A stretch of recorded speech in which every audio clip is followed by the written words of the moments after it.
what YouTube was rewarding. What was rising to the top was like, tell the world every single detail about you and have them weigh in and have them be part of your life. It really wasn't helping me to have the entire internet from all these different angles telling me what they thought, trying to push me certain ways, trying to say, oh, but you're naive in this area, you need to be doing this. And I realized that that just wasn't for me.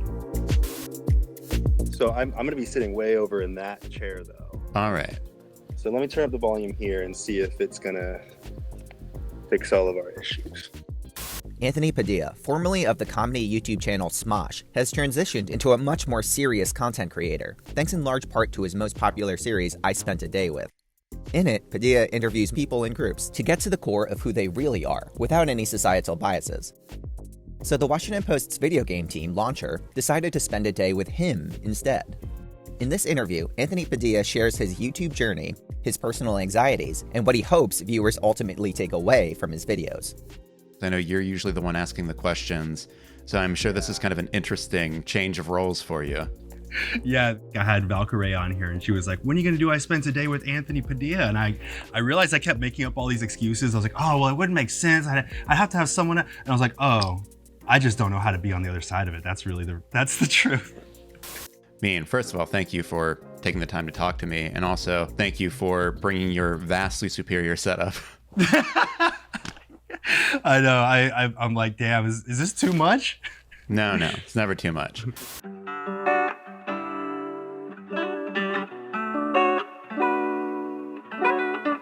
When did sort of the interview bug bite? When did you sort of say like, hey, I want to, sit down and talk to other people? It started off as kind of a one-off joke. So right when I left Smosh, I really was in this position of like, how do I do things on YouTube now that I am an independent creator? I really had no idea what to do, like uploading my own video or looking at the analytics. I didn't even realize that there was real-time analytics that were going on in the background. It did come from a time in my life where I was a little bit nervous about letting my guard down and talking about myself. So I think I naturally leaned into being curious about other people. The first video in the series I did was I Spent a Day with Flat Earthers. I wasn't making any progress with these flat earthers, so I decided to communicate with them the way they communicated with me, by changing the laws of physics and making up scientific experiments to prove something that has already been disproven. This is what shoes would look like if the Earth were actually round. Why do the rules only apply when they're convenient? Exactly. Gravity is utter nonsense. At that time, it was really like, whoa, these people have a really bizarre thing that they believe in. It kind of fell into what was really trendy at the time on YouTube, which was like, let's poke fun at people and see what kind of laughs we can get because they're saying just the most outlandish things. But something about it didn't feel right with me. Yeah.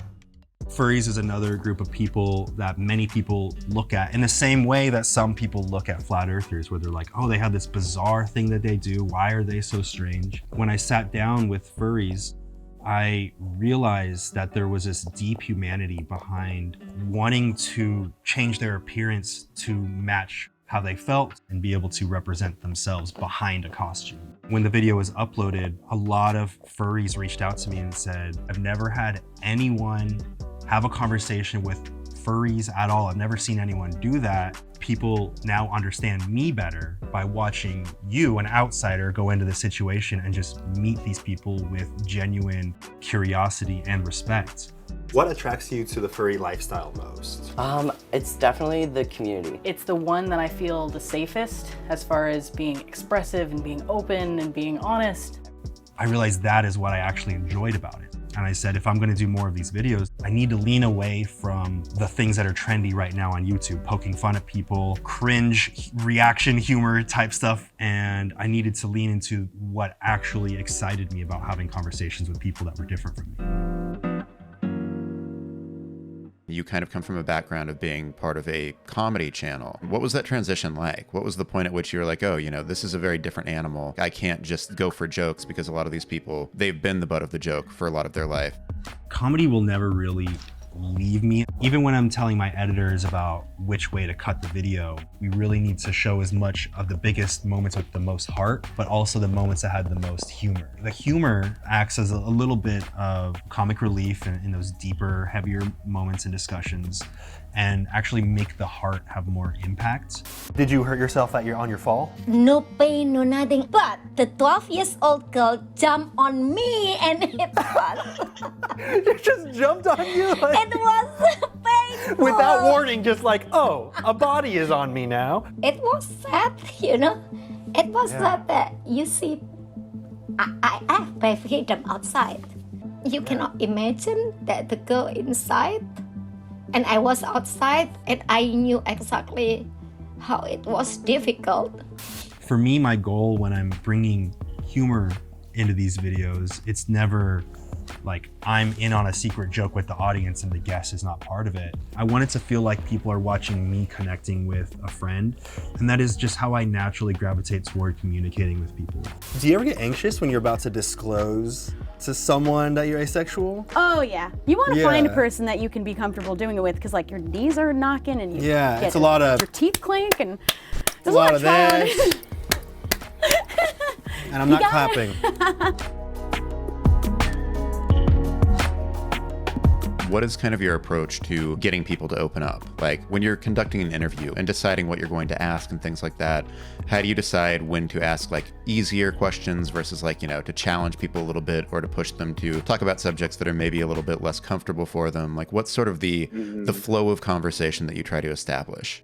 Sometimes I do come out the gate asking for them to really divulge into really personal, vulnerable things. But the only reason I could do that is within the past couple of years, I've started having pre-interview calls with every single guest so I can get a better understanding of their life, where they want to go with the conversation, make sure that they're comfortable with speaking to me too. And it's a huge amount of effort that goes in. And I give myself permission to ask follow-up questions and get into the nuance of the emotions that they felt surrounding all these things. At the end of our interviews, I'll give you a chance to let me know if there's anything that you want us to take a second look at or make sure that we're delicate about, or if you even want me to remove a part because you're like, oh God, I said that thing that I didn't really intend to say.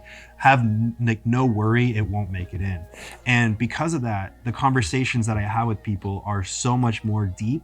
It's surprising that the more comfortable you make people and knowing that anything that they don't want to make it in, they can remove, they actually want so much more of them, their vulnerabilities, to make it onto camera.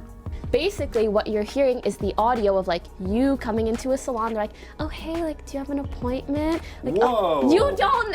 I don't know about this section. Really? Let me hear about this. Oh, let's get into it. I now encourage the conversation to go completely off the rails, and those are the moments that I love most. In fact, the ones that are scripted, the specific questions that I wanted to get to are oftentimes the ones that I cut. And then I keep the ones where that spawned a different conversation that just came off the cuff. Are there any specific examples you could point to?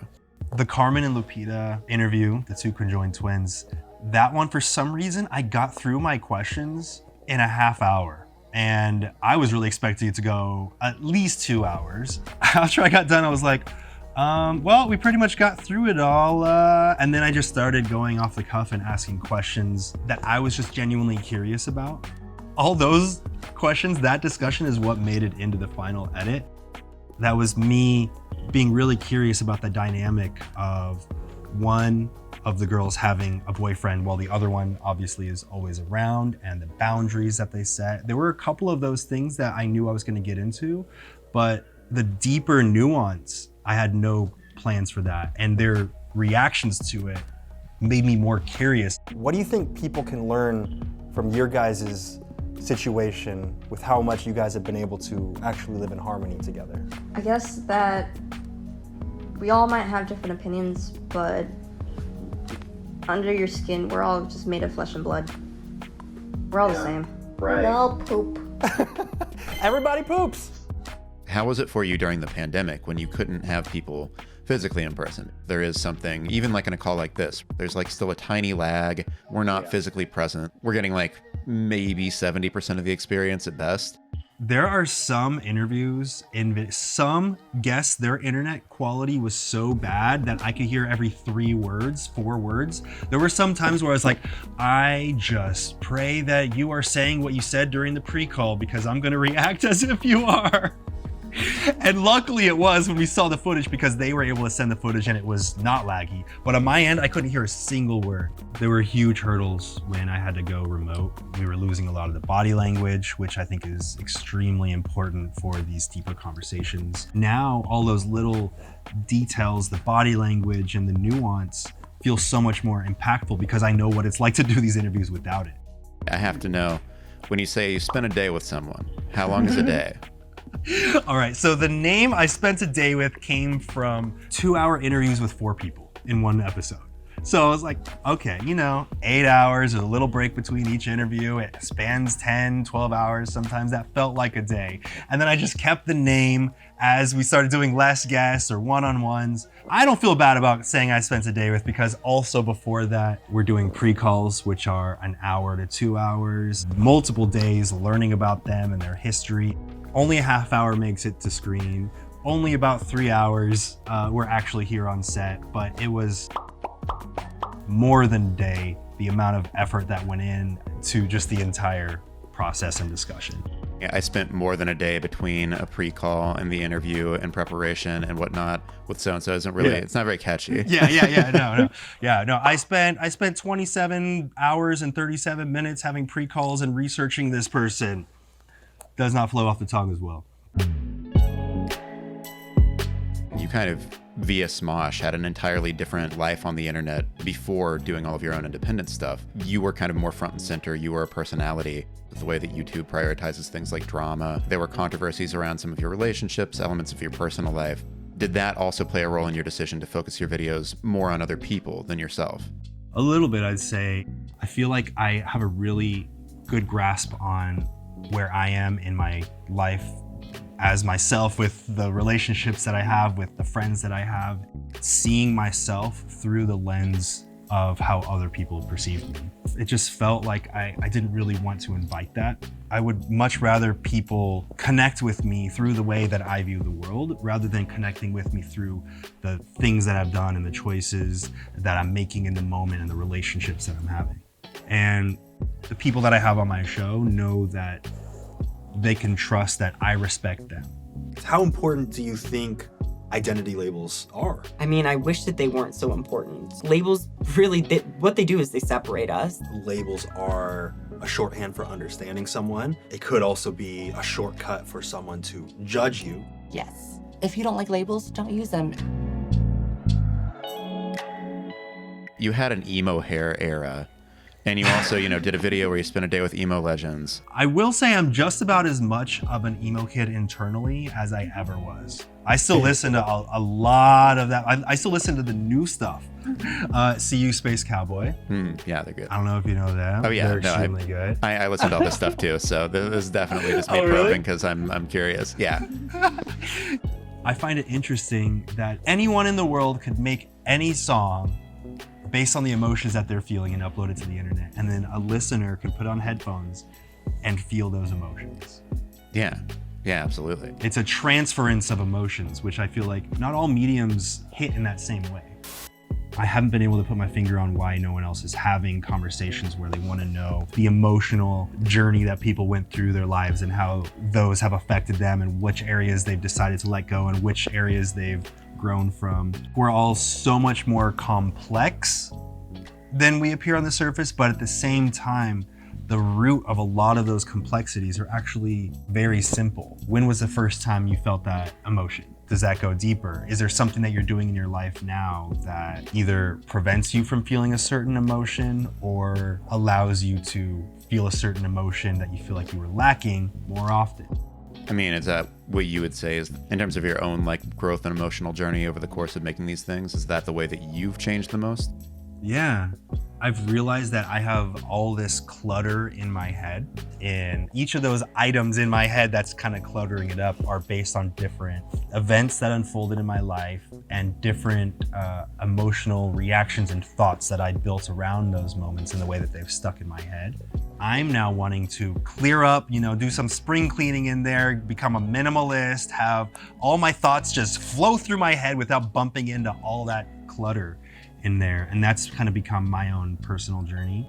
I want to be able to react to my reality based on what's happening now in reality, not based on things that I've built throughout my life that I've held on to.